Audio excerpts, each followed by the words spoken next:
mine from back home calls me up and says, Izzy, I want to build some frames for my wife. I want to build some picture frames and a mirror frame. But all I have is a jigsaw. Is there any way to cut really nice miters with a jigsaw? And I thought, you know what? This will make a good video. So this is one of those videos that might leave you scratching your head a little bit, but if you wait to the end, the results may surprise you.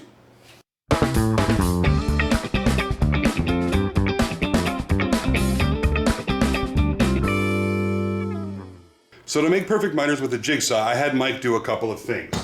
First of all, when he went to the store to pick up his material, I had him have them cut it to length. A lot of big box stores will cut the material to length for you. I also told him to save all of his cutoff material from that piece that they had him cut to size. Now, I've got some miscellaneous stuff here because I'm using what I had in the shop, but Mike will have a significant amount of leftover material, plus I had him pick up one extra piece that he could use. So Mike doesn't have clamps, and he needs to clamp his frame down in order to make a proper cut. So in order to do that, we're going to use the extra pieces, or in this case, some pieces that are the same thickness as the material, and we're going to build a hold-down clamping system. Now, if you have clamps, you wouldn't need to do this, obviously. But this also helps keep that frame nice and accurate. Now, I also had Mike pick up some cardboard, and it'll make sense why here in a second. To build this really simple hold-down system, I'm going to take a piece of scrap wood and screw it through the cardboard into the bench.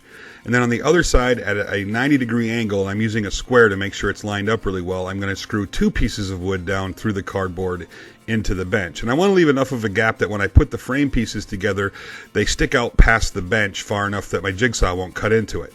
With that done, I'm going to cut the cardboard away. And the reason I use the cardboard is to lift it up just a little bit so I have enough room to slide a shim under a cantilevered piece that I'm screwing down right now. So once I have that piece screwed down, I can run a shim up underneath that, and that will hold the frame piece really securely in the place where I want it. And on the other side, I want the top of the frame to actually sit on the next piece of frame. So I needed two thicknesses. So I'm using a scrap wood underneath it, and then I run the frame up so the corners match on each side. And then with a jigsaw, I'm going to cut from the inside corner to the outside corner, keeping as consistent as I can on the inside and outside. In between doesn't matter so much. You can kind of go off or, create a bow or a cup as long as the entrance and exit cut are on the inside corner and outside corner.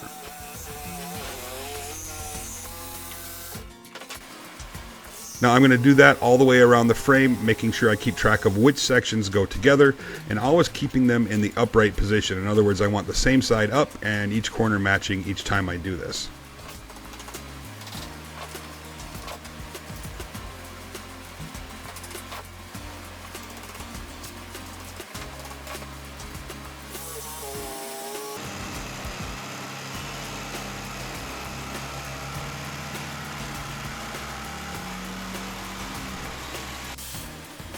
Now with all four corners cut, I'm going to start gluing them up. And now to speed up the process, I'm using CA gel and hardener. Normally you'd want to use wood glue on this.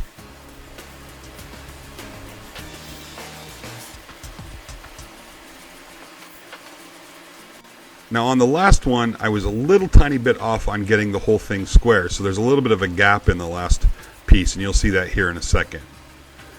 Now I'm not too worried about that. What I can do is just run my saw back through that gap, just trim a little bit off at a time, and that'll eventually close up. Now I want to be careful not to take too much and stay as close to the original line as possible. So I'm just going to take another small pass after I close the gap up and clamp it. And I'm just using the board with a screw through so I can hold it together and then tighten that down, and that kind of clamps the two pieces together.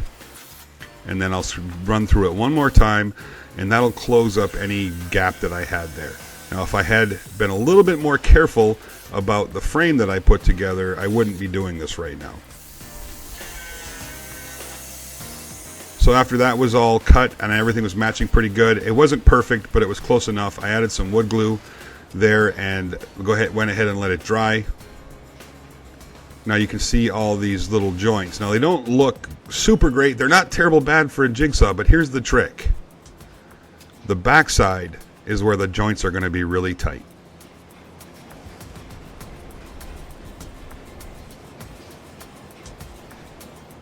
And there's the joint I screwed up. Now there's still some wood glue in there.